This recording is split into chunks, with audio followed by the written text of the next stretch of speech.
साल 2003 में हॉलीवुड की एक फिल्म रिलीज हुई थी। फिल्म का नाम था द कोर। फिल्म में वैज्ञानिकों को अचानक से पता चलता है कि पृथ्वी का जो कोर है उसके रोटेशन बंद हो गया है। इसके बाद वैज्ञानिकों को लगता है कि इसकी वजह से आम लोगों के जीवन पर बहुत खतरनाक प्रभाव पड़ेगा। कुछ लोगों की मौत भी हो जाती है। वैज्ञानिक पृथ्वी के अंदर जाते हैं और कोर को दोबारा रोटेट करवाना शुरू कर देते हैं। ये तो रील की बात हुई, लेकिन हाल ही में एक ऐसा ऐसा निष्कर्ष सामने आया है, एक ऐसी रिपोर्ट सामने आई है जिससे ये पता चला है कि ऐसा हमें रियल लाइफ में भी देखने को मिल सकता है। चीन के कुछ शोधकर्ताओं ने हाल ही में ये निष्कर्ष निकाला है कि पृथ्वी के इनर कोर ने कुछ समय पहले अपने रोटेशन को पूरी तरह से बंद कर दिया था और अब मौजूदा समय में जो पृथ्वी का इनर कोर है उसके रोटेशन में हमें रिवर्स परिवर्तन देखने को मिल रहा है, रिवर्स गति देखने को मिल रही है। आज इस वीडियो में हम इसी विषय से संबंधित तमाम पहलुओं को जानने की कोशिश करेंगे। मेरा नाम है अक्षय और आपका स्वागत है दृष्टि आईएएस की इस नई वीडियो में। वीडियो शुरू करते हैं और सबसे पहले वीडियो की रूपरेखा को समझ लेते हैं। तो हमने सबसे पहले खबर की बात की। खबर को जानने के बाद हम पृथ्वी के इनर कोर के बारे में कुछ बुनियादी बातें जानेंगे। इनर कोर को जानने के बाद हम जानेंगे कि आखिर ये जो नया निष्कर्ष है, नया अध्ययन है, उसमें क्या कहा गया है, पृथ्वी के इनर कोर के रोटेशन में बदलाव क्यों आया है और इस बदलाव के कितने खतरनाक प्रभाव देखने को मिल सकते हैं। अंत में हम प्रश्न की भी बात करेंगे। इसके अलावा ये जो पूरा विषय है वो सामान्य अध्ययन प्रश्न पत्र 3 से संबंधित है और आप इसे मुख्य तौर पर विज्ञान एवं प्रौद्योगिकी जैसे खंडों से जोड़कर देख सकते हैं। चलिए वीडियो शुरू करते हैं और सबसे पहले बात करते हैं पृथ्वी के इनर कोर की। तो हम जानते हैं कि पृथ्वी के जो आंतरिक हिस्सा है उस आंतरिक हिस्से को 3 हिस्सों में विभाजित किया जा सकता है। पृथ्वी की परत को 3 हिस्सों में विभाजित किया जा सकता है। सबसे पहले नंबर पर आती है क्रस्ट, जो कि हमारी सतह से बिल्कुल नीचे पड़ती है। क्रस्ट के बाद दूसरा नंबर आता है मेंटल का और मेंटल के बाद तीसरे नंबर पर आता है कोर। अब 1936 से पहले वैज्ञानिकों का यह मानना था कि कोर कोई भी हिस्सों में विभाजित नहीं है, कोर केवल एक ही है। लेकिन 1936 में जब वैज्ञानिकों ने कुछ सेस्मिक वेव्स का, भूकंपीय तरंगों का अध्ययन किया तो वैज्ञानिकों ने पाया कि ये भूकंपीय तरंगें जब किसी विशेष स्थान से गुजर कर आती हैं तो इन तरंगों में, जब आउटर कोर से गुजर कर आती हैं तो इन तरंगों में हमें इनके व्यवहार में कुछ बदलाव देखने को मिलता है। ये कुछ अलग तरीके से बिहेव करती हैं। इसके बाद वैज्ञानिकों ने इनका अध्ययन किया तो पाया कि जब ये तरंगें एक निश्चित स्थान से गुजर कर आती हैं तो इनकी गति में कुछ परिवर्तन देखने को मिलता है। वो कैसे होता है उसकी बात करें तो दरअसल इसको समझने के लिए हमें सेस्मिक वेव्स की कुछ प्रॉपर्टीज जाननी होंगी।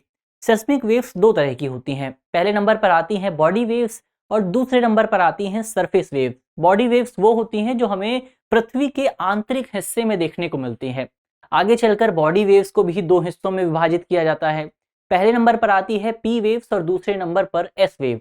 पी वेव यानी प्राइमरी वेव और एस वेव यानी सेकेंडरी वेव। पी वेव पहले पहुंचती है और एस वेव बाद में पहुंचती है। लेकिन पी वेव की एक सबसे बड़ी प्रॉपर्टी ये होती है कि पी वेव जब ठोस जगह पर आती है, जब ठोस से पास करती है तो उसकी गति में कुछ बढ़ोतरी होती है और जब वो मॉल्टन से आती है, जब वो किसी तरल जगह से निकल कर आती है तो उसकी गति में कुछ कमी देखने को मिलती है। तो ऐसे में वैज्ञानिकों ने पाया कि जब कुछ वेव्स ऐसी थीं जो पृथ्वी के कोर से होकर आ रही थी, वो वेव्स पहले तो चलकर उनकी गति में कुछ कमी होती है, उसके बाद जब वो कुछ एक निश्चित जगह पर पहुंच जाती हैं, कोर में पहुंच जाती हैं, तो उनकी गति अचानक से बढ़ जाती है। तो ऐसे में इस आधार पर वैज्ञानिकों ने यह निष्कर्ष निकाला कि पृथ्वी के केंद्र में एक ऐसी जगह है जो कि पूरी तरह से ठोस है और इसी जगह को वर्तमान समय में इनर कोर कहा जाता है। तो इसके बाद 1936 के बाद यह स्पष्ट हो गया कि पृथ्वी का कोर भी 2 हिस्सों में विभाजित है। पहले नंबर पर आता है आउटर कोर और दूसरे नंबर पर आता है इनर कोर। इनर कोर की बात करें तो ये इनर कोर जो है वो तकरीबन 7000 किलोमीटर तक फैला हुआ है, 7000 किलोमीटर तक विस्तृत है।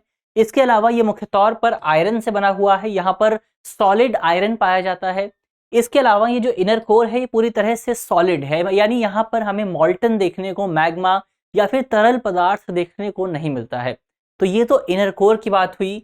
इसके अलावा हमारा जो इनर कोर है वो चारों तरफ से तरल आयरन के एक आवरण से घिरा हुआ है, जो लिक्विड आयरन है उससे घिरा हुआ है और इसी लिक्विड आयरन के आवरण को हम आउटर कोर कहते हैं। तो आउटर कोर जो है वो लिक्विड में है और इनर कोर जो है वो सॉलिड में है। तो ये बहुत ज्यादा विशेष बातें हो जाती हैं। इसके अलावा ब्राय कोर जो है वो लिक्विड में है। तो ये तो इनर कोर की बात हुई। इसके बाद जब वैज्ञानिकों को इनर कोर के बारे में चीजें पता लगी तो उन्होंने इस संबंध में शोध करने शुरू किए, निष्कर्ष निकालने शुरू किए और इसमें सबसे बड़ी उपलब्धि हासिल हुई साल 1996 में, जब वैज्ञानिकों ने भूकंपीय तरंगों के संबंध में जो सेस्मिक वेव्स थी उनको लेकर एक अनूठा व्यवहार देखा। उनका मानना था कि अगर जो हमारा इनर कोर है वो अगर पूरी तरह से इनएक्टिव है, यानी उसमें कोई भी बदलाव नहीं हो रहा है, उसमें कोई गति नहीं हो रही है, तो ऐसी स्थिति में वहां से जो तरंगे आ रही हैं उन तरंगों में कोई विशेष बदलाव देखने को नहीं मिलेगा और वो सभी तरंगे एक समान ही रहेंगी। लेकिन जब वैज्ञानिकों ने आंकड़ों का अध्ययन किया, डेटा पर नजर डाला गया, तो उन्होंने पाया कि जो तरंगे वहां पे आ रही थी पिछले कुछ समय में वो तरंगे एक समान नहीं थी। पहले ज्यादा तरंगे आती थी, बाद में कुछ अलग तरह की तरंगे आने लगी। तो इस आधार पर वैज्ञानिकों ने एक व्याख्या ये दी कि पृथ्वी का जो इनर कोर है उस इनर कोर में कुछ रोटेशन हो रहा है, उसमें कुछ एक्सिस पे स्पिन देखने को मिल रहा है और इसी रोटेशन की वजह से ये जो तरंगे हैं इन तरंगों में हमें एक रूपता देखने को नहीं मिलती है। तो और ये निष्कर्ष निकाला गया और ये निष्कर्ष देने वाले जो पहले व्यक्ति थे उनका नाम था शियाओडोंग सोंग। और इनके विषय में सबसे खास बात यह है कि इन्होंने ही हाल में ये भी बताया है कि पृथ्वी के इनर कोर ने रोटेट करना बंद कर दिया है। तो जाहिर तौर पर इनकी बात पर हम विश्वास कर सकते हैं। इसके अलावा इन्होंने अपने रिसर्च में ये भी निष्कर्ष निकाला था कि पृथ्वी का जो इनर कोर है वो हमारी पृथ्वी के रोटेशन की गति से ज्यादा या कम गति पर रोटेट कर सकता है। यानी पृथ्वी के इनर कोर की रोटेशन की जो गति है वो पृथ्वी के रोटेशन की गति से अलग हो सकती है। तो जाहिर तौर पर यह भी एक महत्वपूर्ण निष्कर्ष था। तो ये तो बात हुई पृथ्वी के इनर कोर की। अब आगे बढ़ते हैं और इनर कोर में बदलाव क्यों आया है, इस संबंध में जो नया अध्ययन आया है उस अध्ययन की बात करते हैं। तो इन दो शोधकर्ताओं ने, पहले नंबर पर है यी यांग और दूसरे नंबर पर है शियाओडोंग सोंग, इन दो शोधकर्ताओं ने मिलकर एक रिपोर्ट प्रकाशित की है। ये रिपोर्ट प्रकाशित हुई है नेचर जियोसाइंस नाम की पत्रिका में और इस रिपोर्ट में स्पष्ट तौर पर यह स्वीकार किया गया है कि पृथ्वी के इनर कोर ने रोटेट करना पूरी तरह से बंद कर दिया है। इन शोधकर्ताओं ने अपने रिपोर्ट में आंकड़ों के आधार पर यह निष्कर्ष निकाला। इन्होंने तमाम सेस्मिक वेव्स का अध्ययन किया और इस आधार पर यह निष्कर्ष निकाला गया कि पृथ्वी के इनर कोर ने दरअसल साल 2009 में ही रोटेट करना बंद कर दिया था। लेकिन इसके बाद सबसे बड़ी बात यह है कि 2009 में रोटेट करने की बंद करने के बाद अब इसके रोटेशन की दिशा में बदलाव आ रहा है। अब ये पूरी तरह से रिवर्स हो रहा है। इसका क्या प्रभाव होगा उस पर हम आगे बात करेंगे, लेकिन फिलहाल शोधकर्ताओं ने यह स्पष्ट कर दिया है, जो कि बहुत विशेष बात है, कि इस पूरी घटना का कोई विशेष प्रभाव देखने को नहीं मिलेगा और ये कोई असामान्य घटना नहीं है। दरअसल ये एक सामान्य सी घटना है।